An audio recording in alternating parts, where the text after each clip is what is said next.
Hello, thanks for joining me today. So sometimes gardening doesn't go as planned, and today was one of those days.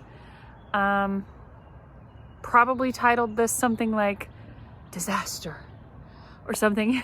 It's not clickbait. Come along and I'll talk about what happened. I have a greenhouse in my garage and I was having trouble maintaining the heat with the heater that I put in it. I would put it had a dial and it didn't have numbers, so I would put it on one setting and it would be 90 degrees, and I'd turn it just a little bit cooler and then it'd be 70 degrees. So I wasn't having a very easy time balancing the heat with that heater. So I bought another one that has a digital thermostat that I can set to a specific temperature and it'll turn off when it gets to that temperature. I read the instructions. I thought I got it. Apparently I didn't. Plugged it in. 2 hours later I checked and it was at 99 degrees and all the babies in my greenhouse were suffering. So I ran to the garage and I brought everything outside. Figured I needed to start hardening things off anyway. Workday gets away from me and everything's been outside all day. So anything that I started in March is now officially dead, which is fine. I kind of chalked all of those up to dead anyway with how many times I repotted them. This cucumber plant was in there and it probably just needs a drink at this point. So I was gonna plant it, but now seeing that it is still very droopy, I think I'm gonna put it back in the greenhouse without the heater on. I did reread the instructions and I know what I did wrong. So, learning experience, but accepting defeat always kind of sucks. So here's a clip from earlier today where I explain everything that was affected by the extreme heat in the indoor greenhouse and a little bit of a tour around my front yard. So I moved everything out here at about 10 o'clock this morning, which would have been morning sun, which was less harsh than right now. And absolutely everything that was green in these solo cups is dead. That's fine. These were pretty toasted from it being so hot. These are melons that just sprouted, so hopefully I can just water that and stick it back in there and hopefully it'll be okay.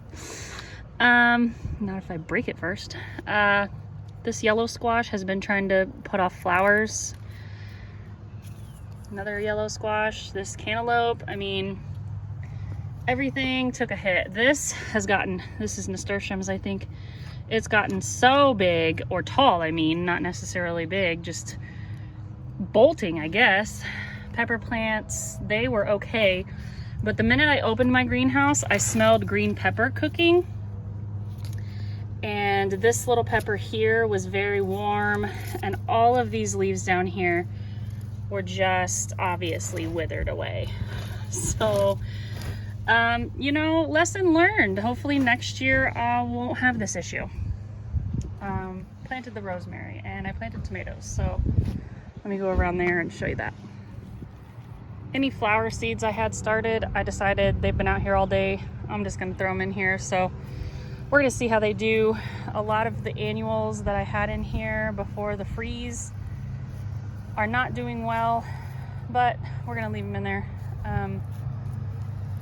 My one milkweed over here, this one has been in the flower bed since, I don't know, 2 weeks, 3 weeks, and it got frozen and it shriveled up. This one was in the greenhouse this morning and it's about to put off flowers, so I was like, well, I'm just gonna plant that. Oh look, that's got a little flower forming, it looks like. So lots of infant baby seedlings in here. We've got marigolds, zinnias, and some other things that Kansas pollinators really like. For this bed, luckily my kale that's down at that end was already out here, but my burpless cucumbers, and I keep getting in the way, my burpless cucumbers were very fainted. I think I'm just gonna go ahead and plant them when I get done shooting this video. They should have been hardened off before I bought them because I bought them at a store. So yeah, got some lettuce happening, which is wonderful. waiting on the beets that are by those toothpicks still. And I need to pull weeds, so yeah. Carrots haven't done anything that I can tell, but also it is too cold for peppers. So those aren't going in anytime soon, maybe in a couple weeks. 3 tomato plants that I purchased.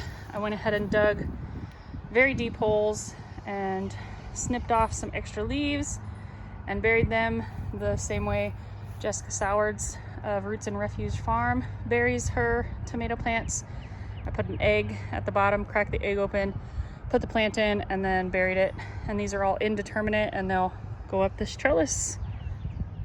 I do have a couple of onions that are sprouted that I'm not sure if I've done a video since I planted them, but yeah, a couple onions are going right there. This is garlic. It's been there since last November and it's doing pretty good. Well, now that the bad news is out of the way, let's do some good news. Not everything is a complete fail. My iris are gonna bloom soon. I have, it looks like 4 blooms starting, and this is their 3rd year? I don't remember exactly.